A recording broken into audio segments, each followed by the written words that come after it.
Welcome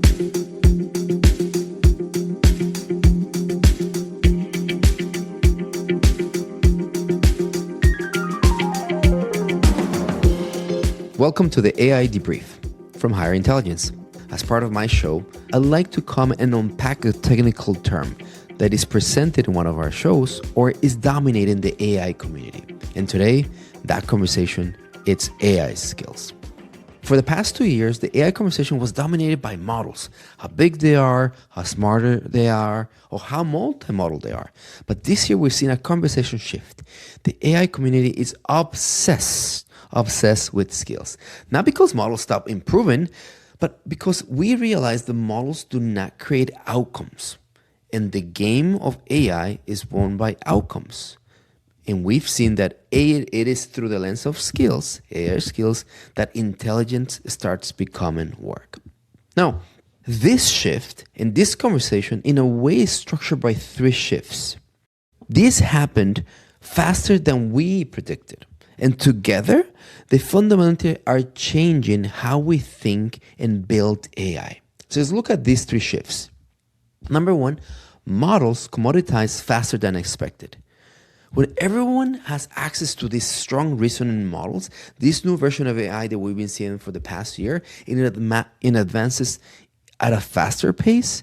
The differentiator is no longer how smart is the model, but it's actually what can systems reliably and repeatably do. In other words, the capability is not raw intelligence, but we are now looking through a new mode. And that new mode is replicability in action. Number 2, yes, as I mentioned in my prior debrief, agents broke the chatbot frame. Chatbots talk, but agents act. Once an agent enters production, teams quickly realize that prompting is fragile, end-to-end autonomy is risky, and you need a bounded, testable units of work. This, my friends, is what a skill is. But then number 3, what we realized is that the enterprises at scale needed reliability, not just vibes. So as this need for bounded, testable works of unit enter in production, we needed AI to be audible and replicable and measurable. And you know what?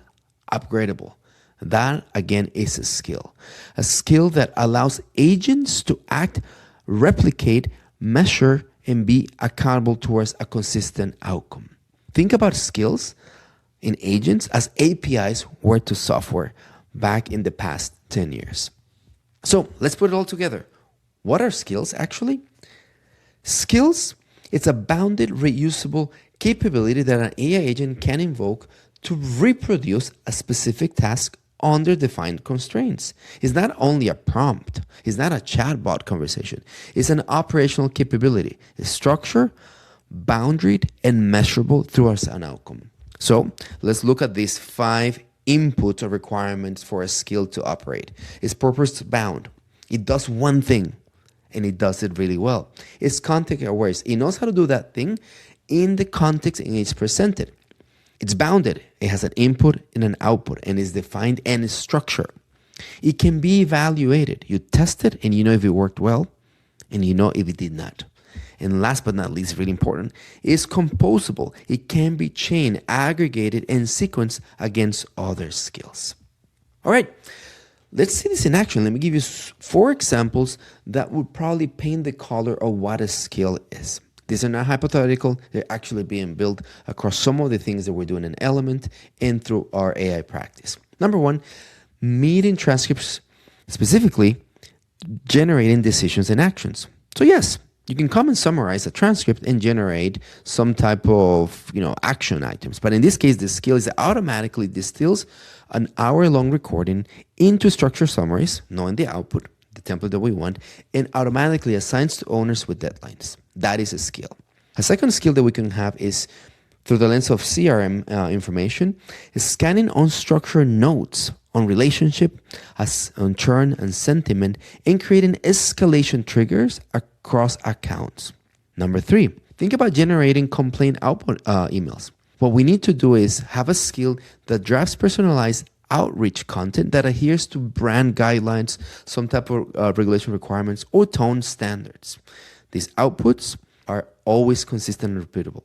Last example that I can give you is validating an answer against a policy corpus. So as AI generates an answer, you can cross-reference that AI generated response against an authoritative policy that would actually tell you that this is accuracy against that policy before it delivers.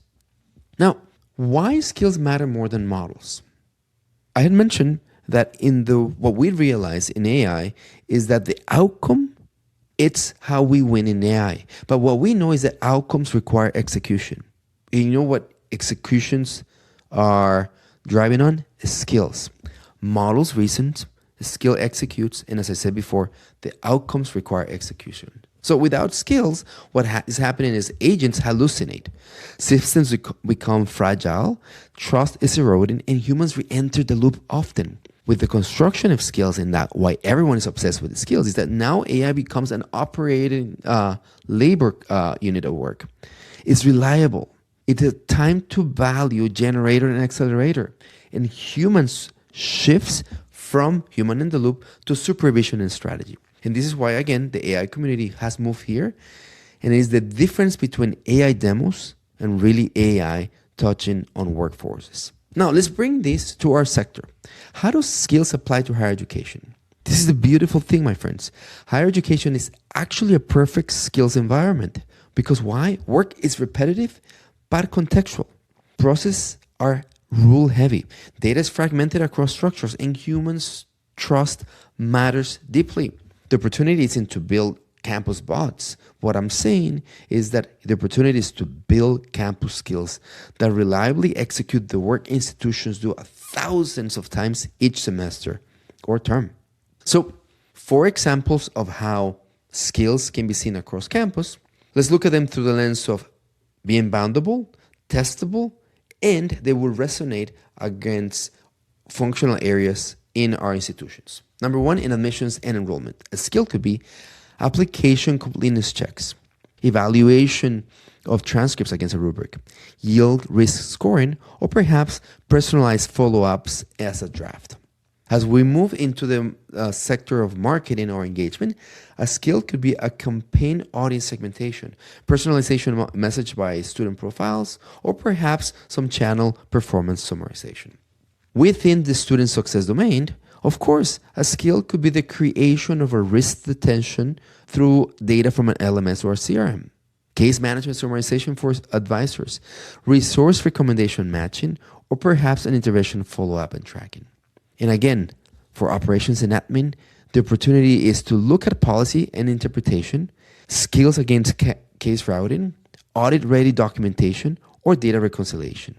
Again, each of these is a skill, not a chatbot conversation.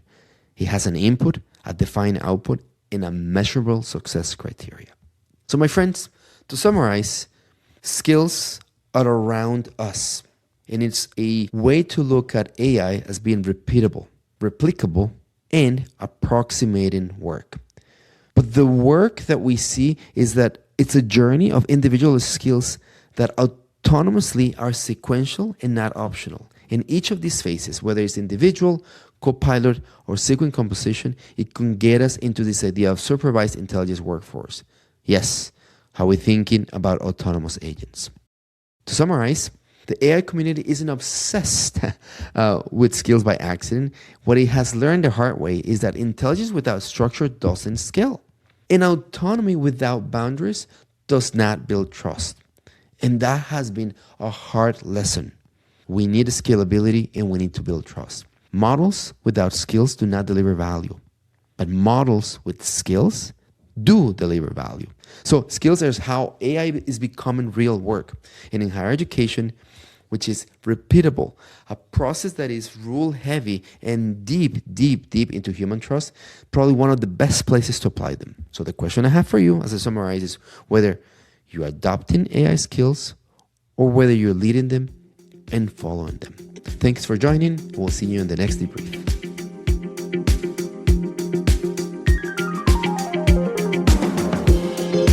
Thanks for listening to Higher Intelligence. This show is part of the Enrollify network, home to the largest collection of podcasts in higher education. Enrollify is where higher ed goes to grow. You can find more podcasts, webinars, videos, blogs, and more. Visit Enrollify.org and subscribe to get new content sent directly to your inbox. Enrollify is brought to you by Element 451, the AI agent platform for higher education. Learn more at element451.com.